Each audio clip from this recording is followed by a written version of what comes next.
I think it's a wow factor for the world to say, wow, America really has amazing capabilities. But it's also America's back. We will measure our success not only by the battles we win, but also by the wars we end. The U.S. will take over the Gaza Strip. We'll own it. Know that China is doing very poorly right now.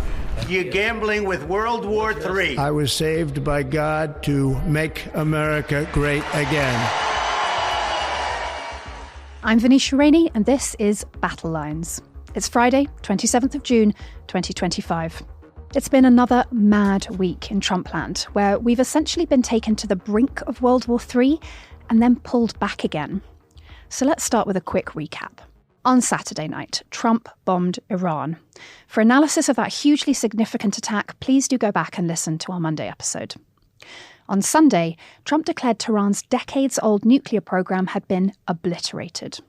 On Monday, he shrugged off Iran firing missiles at the largest US military base in the Middle East, Al-Udeid in Qatar. On Tuesday, he announced a ceasefire between Iran and Israel. And on Wednesday, he presided over the annual NATO summit in The Hague, where a staggering new defence spending target of 5% of GDP was formally adopted by the alliance. OK, so Trump hasn't woken up yet, and we're going to use that time to reflect a bit on the significance of everything that's happened. Later on, I'll be joined by our Brussels correspondent, Joe Barnes, who was at the NATO summit. He'll be explaining the key takeaways from Trump's speech, how real that 5% commitment is, and why the Ukraine war wasn't on the agenda for the first time in years. But first, let's get into the fallout from the Iran-Israel war. It ended suddenly on Tuesday morning after Trump forced a ceasefire on both countries. Still, that peace was briefly in peril after an apparently errant Iranian missile landed in Israel shortly after the ceasefire deadline on Tuesday morning. Israeli planes were literally in the air on their way to exact revenge when Trump apparently had a very forceful call with Prime Minister Benjamin Netanyahu and told him to turn them around. When asked about it by reporters later on Tuesday, Trump pretty much echoed what the rest of the world was thinking with his characteristic bluntness. Israel, as soon as we made the deal, they came out and they dropped a load of bombs, the likes of which I've never seen before. The biggest load that we've seen. I'm not happy with Israel. You know, when I say, okay, now you have 12 hours, you don't go out in the first hour and just drop everything you have on them. So I'm not happy with them. I'm not happy with Iran either. But I'm really unhappy if Israel's going out this morning because of one rocket that didn't land, that was shot, perhaps by mistake, that didn't land. I'm not happy about that. You know what? We basically have two countries that have been fighting so long and so hard that they don't know what the fuck they're doing. Do you understand that? Somehow, the ceasefire is still holding as of Thursday. There are even reports of the US holding direct talks with Iran next week. It's really unclear how much permanent damage has been done to the Iranian nuclear program by the American attack.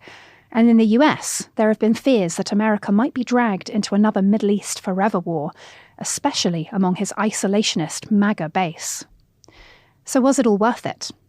To discuss that, I'm joined by KT McFarland, a former Deputy National Security Advisor to Trump during his first administration and a regular Fox News commentator. KT, what do you make of the events of the last week? Trump has painted this as a huge victory for America, something that has made America safer, the world safer. They've obliterated, according to him, Iran's nuclear arsenal. What's your reading on how successful this operation was? Oh, I think it was 1,000% successful. And Venetia, there are really two aspects to it. One is Iran's nuclear program, and that has been obliterated. And as President Trump said, the campaign promises, he makes a promise, he keeps a promise. He said Iran will not be allowed to get nuclear weapons. So that's been dealt with. Iran had a choice to do it the easy way, the hard way. They chose the hard way, so it's been obliterated. The bigger picture, though, is what does this mean going forward? For example, at the NATO meetings he's having now, or in our U.S. bilateral relationships with China, with Russia, with the rest of the world. And I think what it shows, the symbol of the United States power, military power, is back. The United States is the only country that could have pulled off the attack with the B-2 bombers and the bunker buster bombs against Iran. I mean, the only country that had the equipment, that had the capability, that could do a precision global attack. Remember, some of our aircraft went east, some west, and they went halfway around the world to achieve this victory. And so I think it's a wow factor for the world to say, wow, America really has amazing, extraordinary capabilities. But it's also America's back in the sense of we've always had those capabilities, and we now have a president who has the guts and the persistence to use our capabilities, whether it's our military capabilities in ridding the world of Iran's nuclear weapons program, whether it's using our energy resources, our oil and natural gas, which make the United States the dominant energy supplier in the world. We can set the global price of oil and natural gas, whether it's using our trade dominance to rewrite our trade agreements with every country in the world, and whether it's our technology advantage and the President Trump's emphasis on high tech, on AI. The United States will be the global leader in technology going forward. So when you take all those things together, military capability, trade capability, economic growth, which we already have and will have now in great numbers, great percentage of economic growth when our tax bill passes, technology advantage, and then a leader who's willing to use all of those capabilities to America's advantage. I think it's just an extraordinary period that we're looking forward to for the next generation. It's going to be a real golden age for America, but frankly, it's going to be an age, we hope, of peace and prosperity for the world. I've just been listening to Donald Trump give a press conference at the NATO summit in The Hague, and he has been getting a lot of questions about the extent of damage that has actually been caused to Iran's nuclear program. Of course, this was the rationale for doing everything. So if it's only set the program back by a few months, as according to this leaked US intel, and I know that's been disputed by the president, who said that it's rubbish, basically, and that it's actually been set back by decades.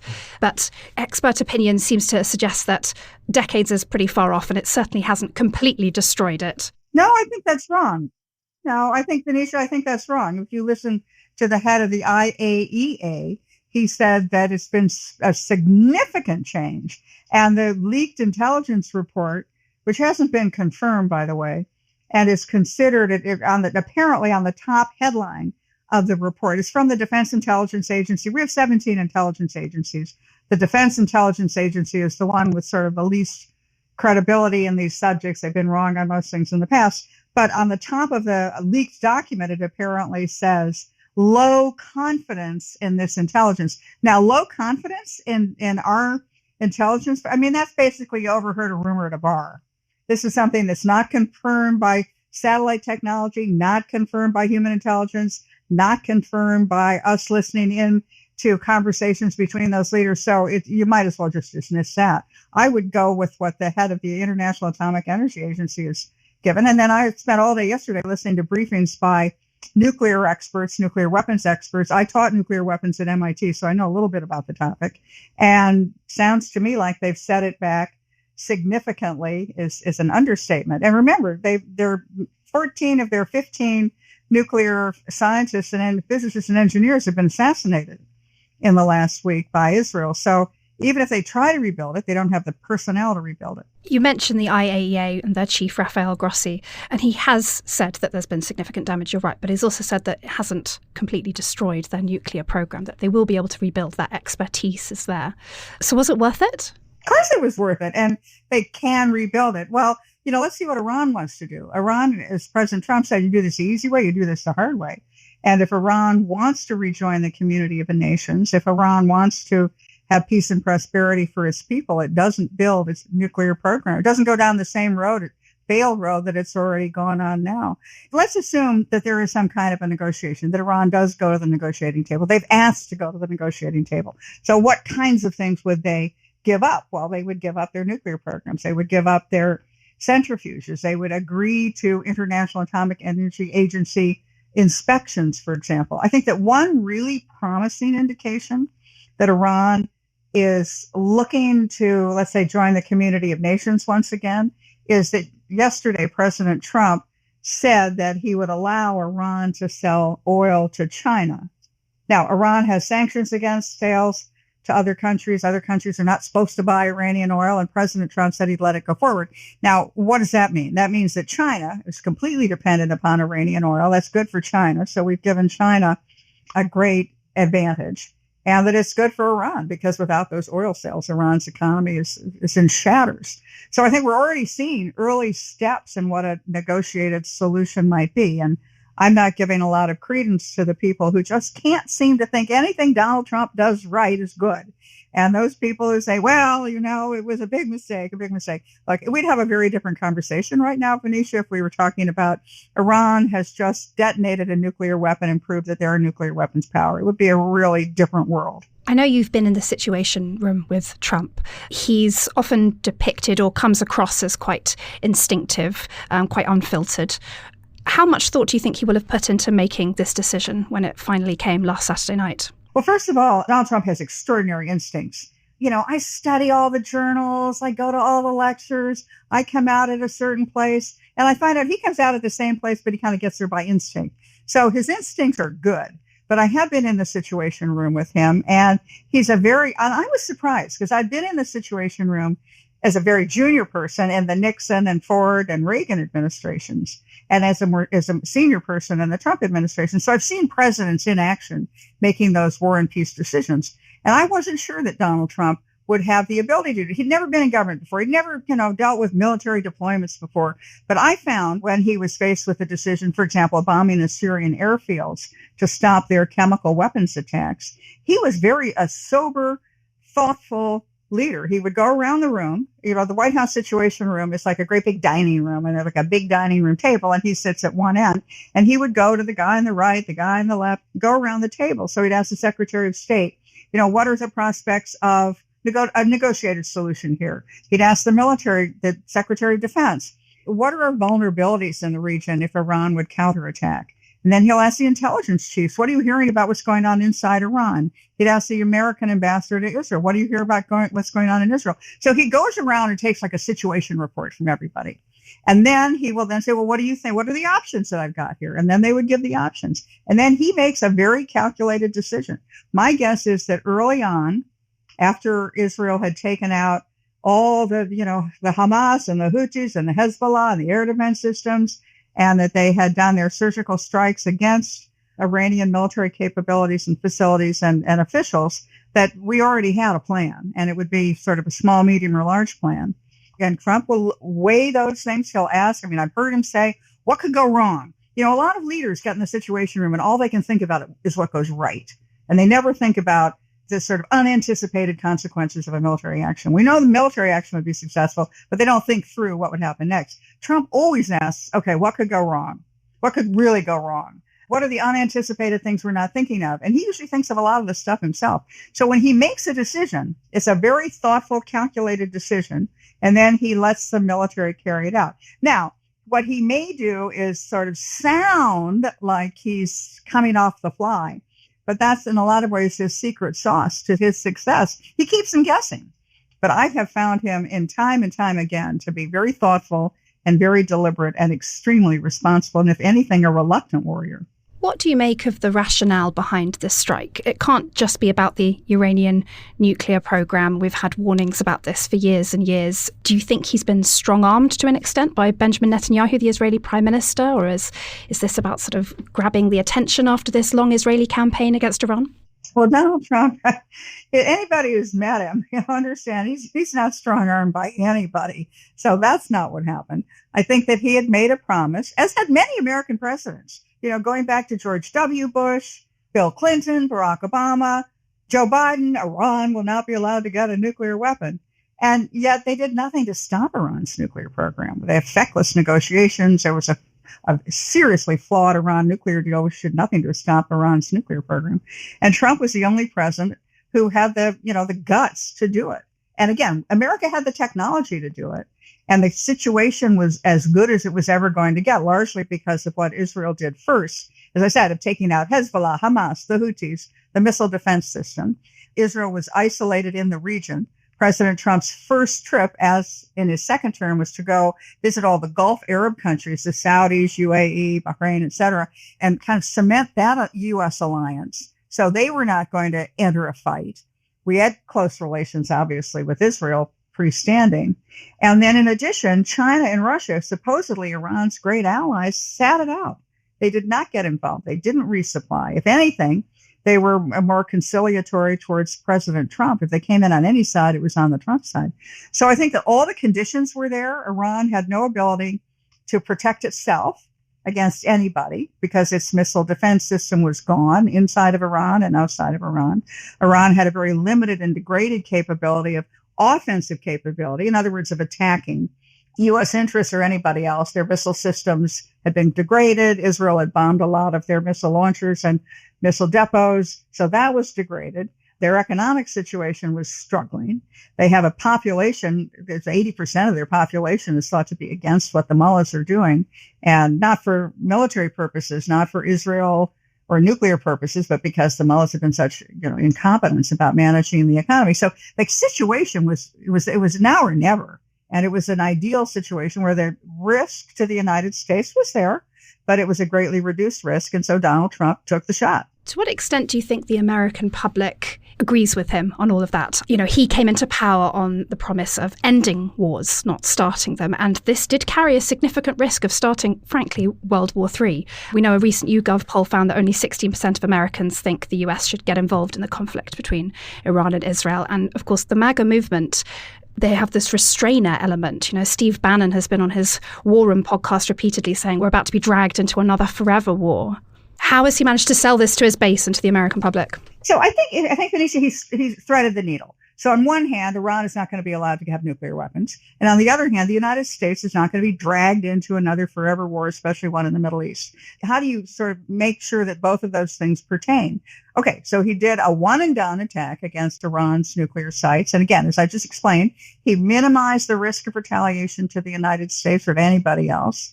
And it's a bombing campaign. It's a one and done. The same way he attacked and bombed the Syrian airfields early in his first term, the way he assassinated Qasem Soleimani in his first term. It was not, let's send in the Marines. And remember, Donald Trump has been very careful to talk about regime change, not American-led regime change, or not, we're going to overthrow your government and then we're going to rebuild a government for you modeled on American Jeffersonian democracy. He's always said, whether it was in his initial address to the United Nations in 2017, or even a month ago when he was talking to the Saudis and other countries, he's always said, you choose your own leader. The United States is no longer in the business of telling you what leaders you should have or what system you should have or how you should worship your God. You do that on your own. But what we will do is prevent like a nuclear threat to the world. And so I think he's threaded that needle very well. We're not getting involved in a ground war in the Middle East. There's no need to get involved in a ground war in the Middle East. We've achieved our objective, which is to destroy the Iranian nuclear capability and then missile and uranium enrichment and nuclear weapon capability. And so now it's up to Iran. Does it want to rebuild, try to rebuild? Good luck with that. Most of your scientists are dead. Most of your senior Revolutionary Guard leadership has been assassinated. So if you want to go down that road, I guess you can. But, we know where they live and we know how to destroy their military equipment again. But has this exposed a fault line within the Republican Party? It's been a very fine balancing act, and I agree with you that Trump has managed to thread the needle, but and the risks were huge. Iran attacked the US airbase in Qatar, but there was no damage. Clearly, it was signaled beforehand Iran didn't want to start something, but that calculation could have gone a different way. And we've heard a lot of discussion this week of this civil war within the Republican movement between the restrainers and the neocons. How bad is that civil war? Oh, I think that once President Trump did a successful one-and-done attack, the people who were worried about U.S. getting dragged into another Middle East war, it does not seem the case that we are going to be dragged into another Middle East war. I mean, even the Iranians have asked to negotiate with us. So I think it's highly unlikely that that's a risk. There's no risk-free foreign policy. I mean, I've been at this for 50 years. Everything carries risk. How do you reduce the risk? How do you increase the likelihood of success? How do you make it a less risky operation? President Trump, along with Bibi Netanyahu, had reduced the risk to about as small as the risk was ever going to be, and then they did it. And again, think about what the alternative was. The alternative was an Iran, the world's most pro-terrorist country, the most troublemaker in not only the Middle East, but in the globe, saying that they wanted to have nuclear weapons so they could use them to destroy the big Satan and the little Satan. So to me, that's a far riskier proposition. And when people say, oh, you're going to start another war, frankly, they've been at war with us for 45 years. It's really ending the war. Were you among those who were hoping that there might be spontaneous regime change, that the Iranian people would rise up? I would agree with President Trump. Let him do it. If the Iranian people conclude that they're not great and they want to make Iran great again, it's up to them if they want to change their regime. I'm agnostic about it. President Trump has said, could do it or not, but we just want to make the deal with whoever is in charge, but we're not going to tell you who's in charge. If you look at the United States history going back to Vietnam, we're not very good at nation building. We're not very good at regime change. When the regime change has really been effective is when, after the Iron Curtain came down and countries in Eastern Europe, Poland, the Czech Republic, Hungary, East Germany, they chose their own leaders. They chose their own government and their own leaders, and now they're close allies of ours. So that's the kind of regime change that works. It's bottom up, done by the country and the people themselves. You've written that you think both Putin and Netanyahu are scared of Trump. Yeah, I think they're even more scared of him this week. President Trump's actions with Iran are important because of the Middle East and important because of taking away nuclear weapons. But it's really important to sort of reset the geopolitical chessboard, because China, for example, is getting access to oil from Iran because the United States says it's okay. Russia didn't get involved. Russia supposedly has great allies to Iran, great allies to Syria. Russia's not gotten involved in any of this. So I think what it's done is to show the world, okay, we all knew that America had these capabilities, but America has not used them.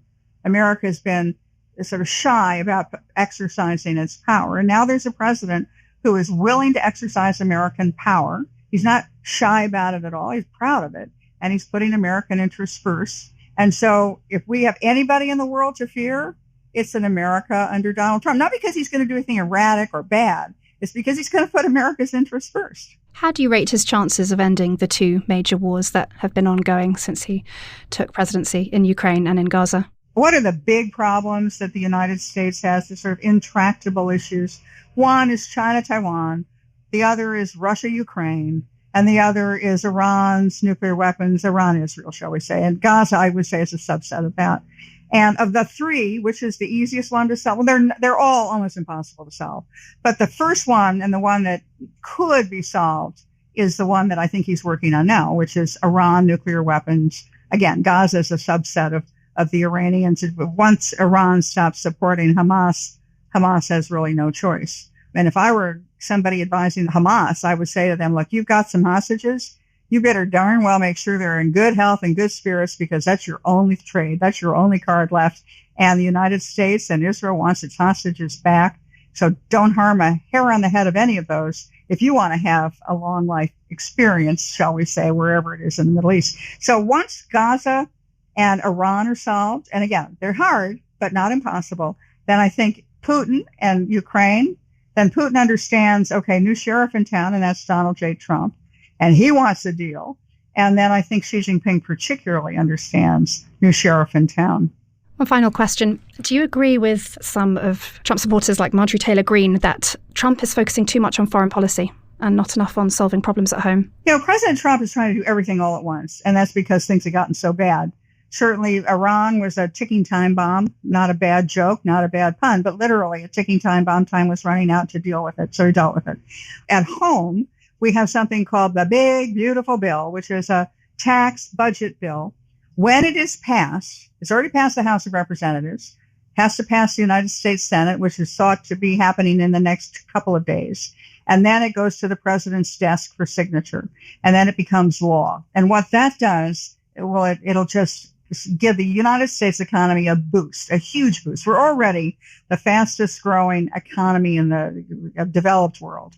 But once this bill happens, it's going to be American economic growth. Some project 3-4% economic growth, which is huge when you look at Britain is flatlined, right? You have no economic growth. I think Germany's had a negative economic growth. Who knows about China? They say it's a couple of percent, but nobody believes them. And so the United States then would be in a very powerful position at home, domestically at home. President Trump, his party would win re-election in the midterms, and it'll give President Trump the sort of political capital he needs to pass the other bills that he's looking at, which is to take Elon Musk's recommendations and to turn them into law. Great. Thank you so much for joining us on Battlelines, KT McFarland. Thank you, Venetia. Pleasure. Coming up after the break, how Trump turned NATO around and why Zelensky was sidelined at the annual summit.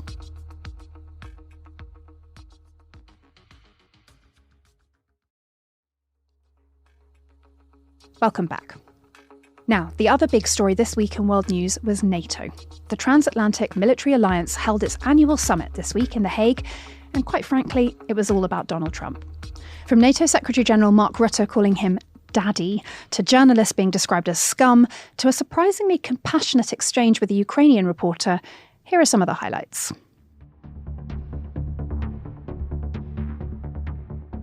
In a very historic milestone this week, the NATO allies committed to dramatically increase their defense spending to that 5% of GDP, something that no one really thought possible. And they said, "You did it, sir, you did it." Well, I don't know if I did it, but I think I did. We have scum that's in this group, and not all of you are. You have some great reporters, but you have scum. CNN is scum. MSDNC is scum. The New York Times is scum. Now, even they admit that it was hit very hard, okay? But it wasn't hit hard. It was hit brutally. It was obliteration. The hole where it hit is black with fire. Vladimir Putin really has to end that war. People are dying at levels that people haven't seen before for a long time. My husband is there. Wow. And I can see you it's amazing. And me with the kids. Is your husband a soldier? No? He's there now? Yeah. Wow. That's rough stuff, right? Said you would clarify your stance on Article 5 just yesterday. Is that something you can explain? I stand today? with it. That's why I'm here. If I didn't stand with it, I wouldn't be here. They've had a big fight, like two kids in a schoolyard. They fight like hell. You can't stop them. Let them fight for about 2-3 minutes. Then it's easier to stop them. And then Daddy has to sometimes use strong language. You have to use strong language. Every once in a while, you have to use a certain word. Mark Rutte, the NATO chief, who is your friend, he called you daddy earlier. Do you regard your NATO allies as kind of children? No, he likes me. I think he likes me. If he doesn't, I'll let you know. I'll come back and I'll hit him hard, okay? No? He did it very affectionate. Daddy, you're my daddy. But look, Trump circus aside, something massive happened at this summit. Something that frankly will reshape European security for decades to come. NATO formally adopted a new defence spending target of 5% of GDP. That is a huge increase from the previous target of 2%. And okay, only 3.5% of that needs to go on hard defence items such as weapons, and the rest can be spent on infrastructure, cybersecurity, and so on. But still, 5% seemed insane just a few months ago when it was first reported shortly after Trump took office. And now it's a reality. I'm joined by our Brussels correspondent, Joe Barnes, who was at the summit. Joe, how significant is this new 5% target? First of all, absolutely historic. I remember, even when Trump was president, and Rutte and others were speaking about defence spending on what's known as core defence, so this thing, buying fighter jets, tanks, drones, long-range missiles, etc. People were saying to meet the next set of targets that NATO's generals believed would be needed to deter a Russian invasion, it would have to creep north of 3%. NATO leaders have agreed to 3.5% on this core defence and then 1.5% on, as you said, other infrastructure. And quite frankly, if you had told me this 12 months ago, even 6 months ago, I would have gone, absolutely not, you're insane, it's never going to happen. But lo and behold, 32 allies walked into a room, they signed on the dotted line a statement, which was only about 5 paragraphs long in the end, that was basically entirely dedicated to the idea that they would raise defence spending to 5%. So, yeah, so really, really remarkable stuff. And yeah, honestly, for the last few weeks, we've known it's coming. But if you had asked me 6 months ago, I would have been, no, never, not in a million years. And how much work has Rutte had to put in to get people to sign up to this? Because this is an enormous amount of money for most European countries are not seeing massive growth and are experiencing cost of living crises. Yeah, Rutte has played an absolute blinder by convincing European allies and Canada to take the next step. He has been, well, first of all, let's look at this 5% number. This 5% number is not just being plucked out of the sky. It's a number that Donald Trump has been insisting on ever since he won the election and took office for the second term. But what Rutte has done is carefully craft it into something that's achievable. He's split it, the 3.5 and 1.5. It's largely understood that every NATO ally already spends 1.5% of its GDP on things that can contribute to NATO's defence and resilience. So cybersecurity, strengthening bridges so people can move tanks more easily, etc.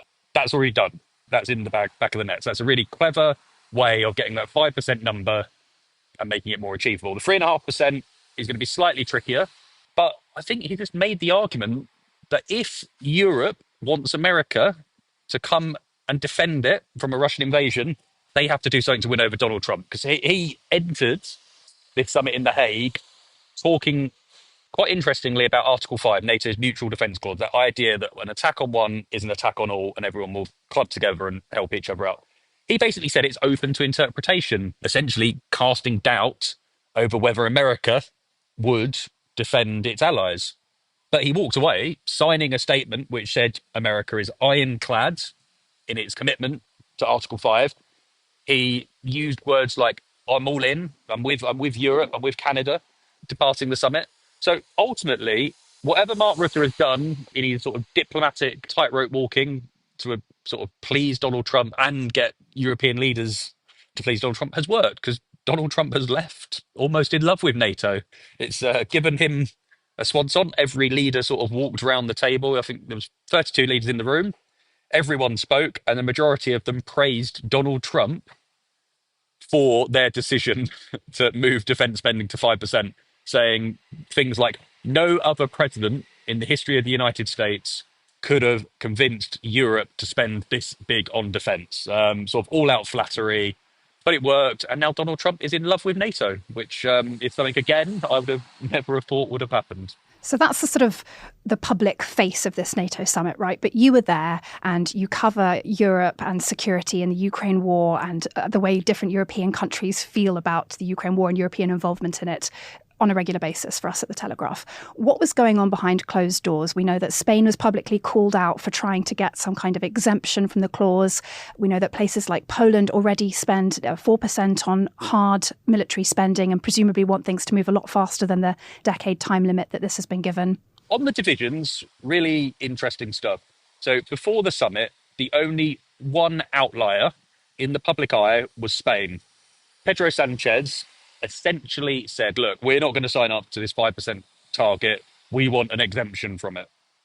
Mark Rutte sent a letter back in response to Pedro Sanchez's letter asking for this exemption, saying, look, everyone is going to have to sign up to this. Everyone's in agreement. But what is largely believed to be the significant point here is Spain thinks it can meet the capability targets that have been set by the alliance.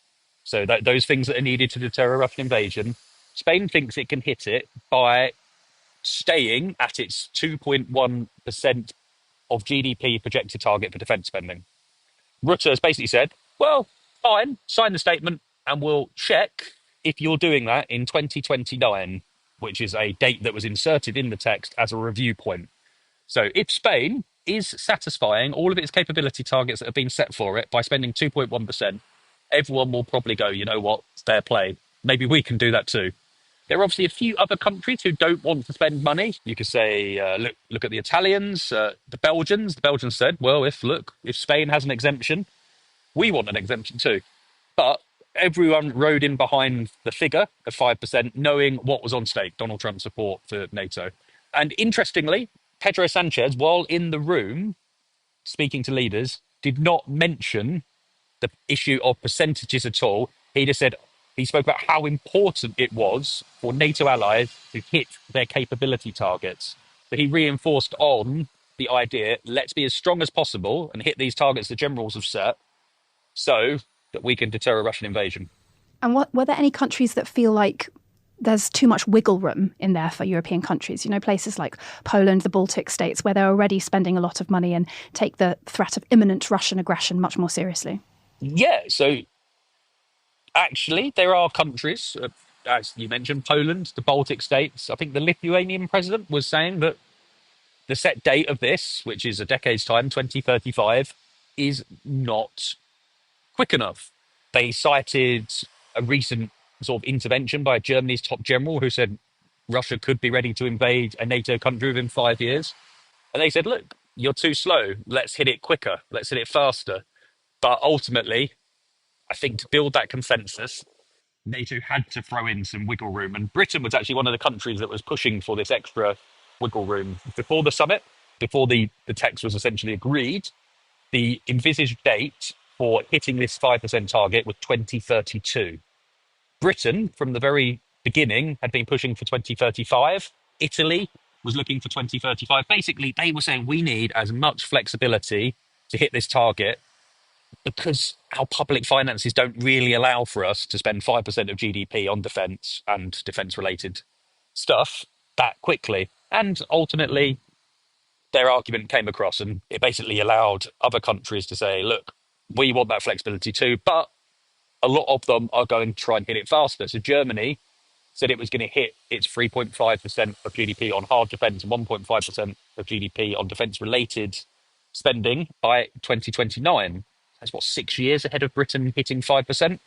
So, which I thought was really interesting because Britain has always been considered the European leader of NATO, and it's now forfeited its position as Europe's top spender on military to Germany, which is a country since the Second World War, since the Cold War, has been an absolute European laggard when it comes to defence spending. And now suddenly it's going to be producing what is likely Europe's toughest and hardest army. The threat underlying all of this, as we've mentioned, is Russia.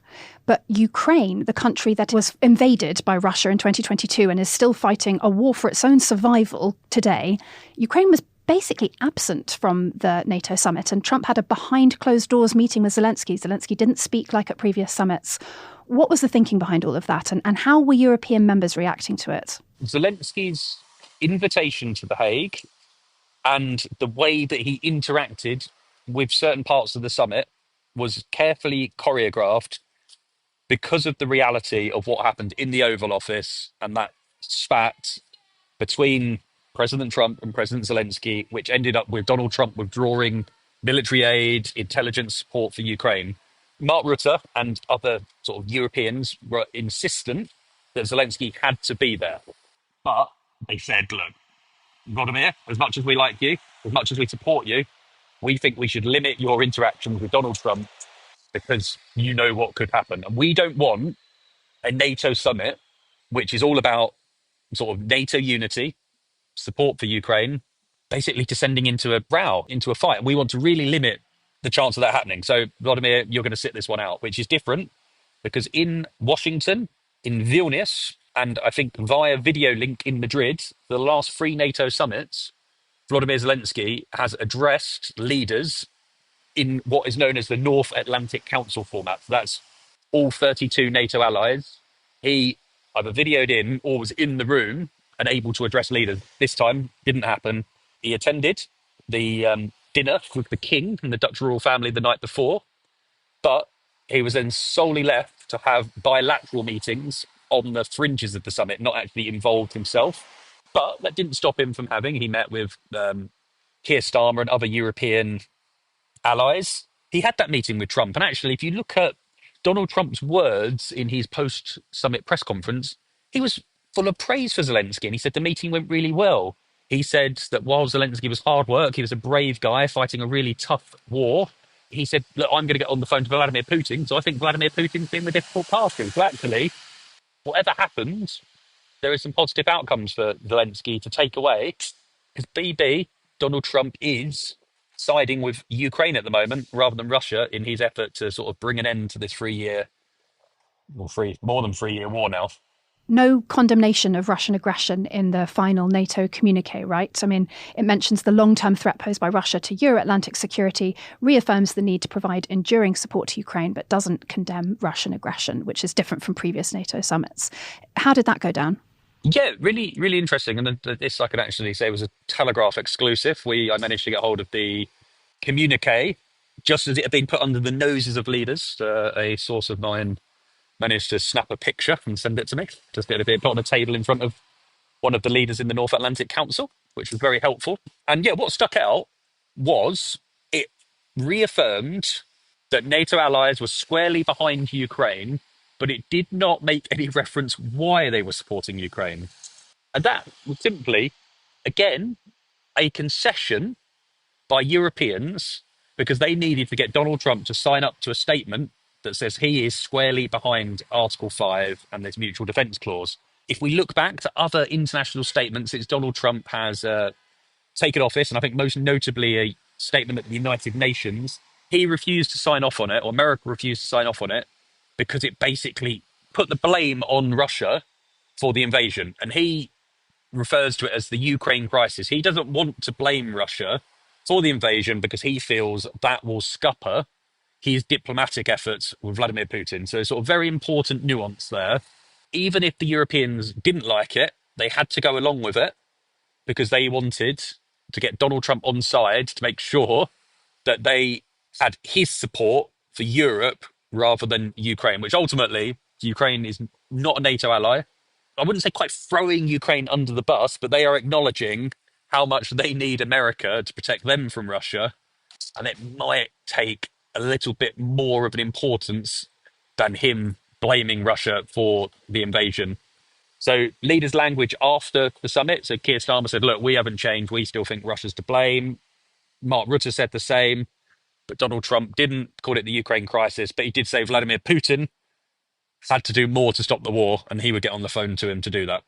I mean, this omission of Russia having caused the Ukraine war, you know, these sort of financial commitments that are 5%, but not quite.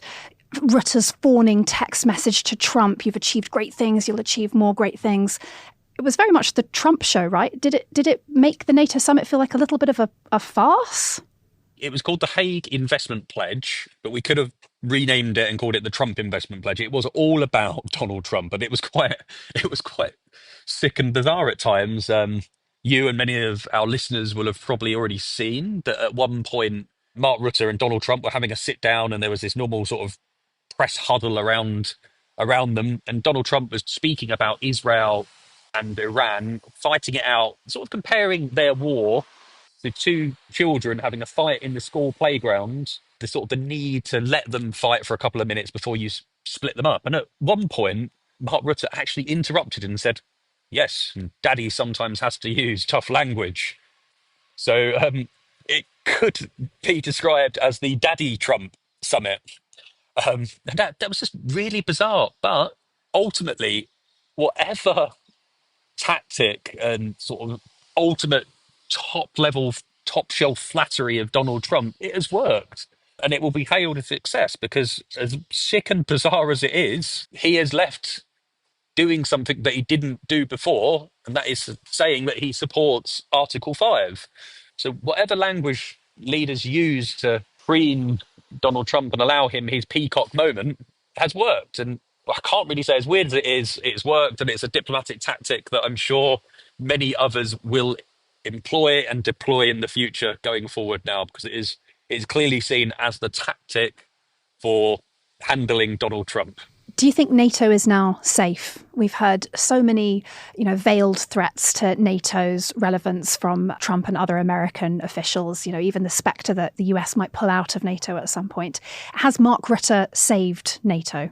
For now. The problem is, as we all know, Donald Trump can wake up on one side of the bed, get out, and then on the next day, it will be completely different. But the perceived wisdom is that if countries in Europe, Canada, continue to steadily increase their defence spending each year, year on year, that will be enough to keep Donald Trump interested and supportive of NATO. Joe Barnes, our Brussels correspondent, thanks very much for joining us on Battlelines. That's all for today's episode of Battlelines. We'll be back again on Monday. Until then, goodbye.